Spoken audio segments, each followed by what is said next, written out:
Okay, so this is just going to be a quick demo on performing a TLS scan with Certdog. So what we've got here is Certdog set up. I have a filter set up here, which I'll just talk about now. I've just created a dedicated user for this TLS import called Cert Import, and they're a member of a single team called Cert Import Team, and that team is a member of no issuers. It can't do anything except for import certificates and view them. So if I filter on that team, such as this, which is that filtering on that team, there are no certificates there. So what we have next is a script, and I've actually looked up the IP address for Google, and we're going to do a scan on the range of IP addresses for Google. So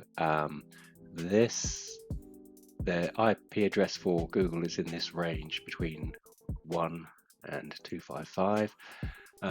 So what we have to supply to the script is where Certdog is, its local, the user and the team that we want these certificates that are being imported to be associated with, start point and end point. We can also supply server names, host names, a list, or a subnet mask, and it will search through all of those IP addresses, and some additional information we want to store with the certificate.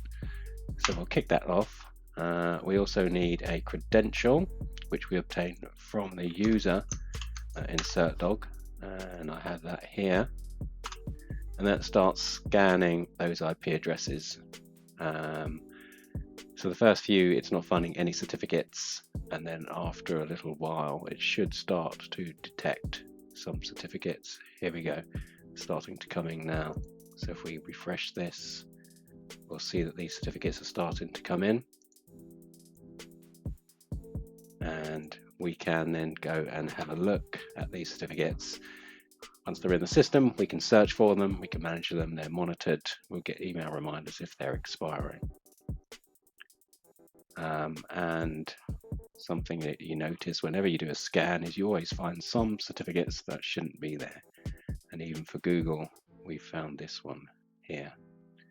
The script can be deployed in multiple network segments, and Certdog can be deployed as the free version, and it will be able to carry out this process for you as well. Okay, that's it.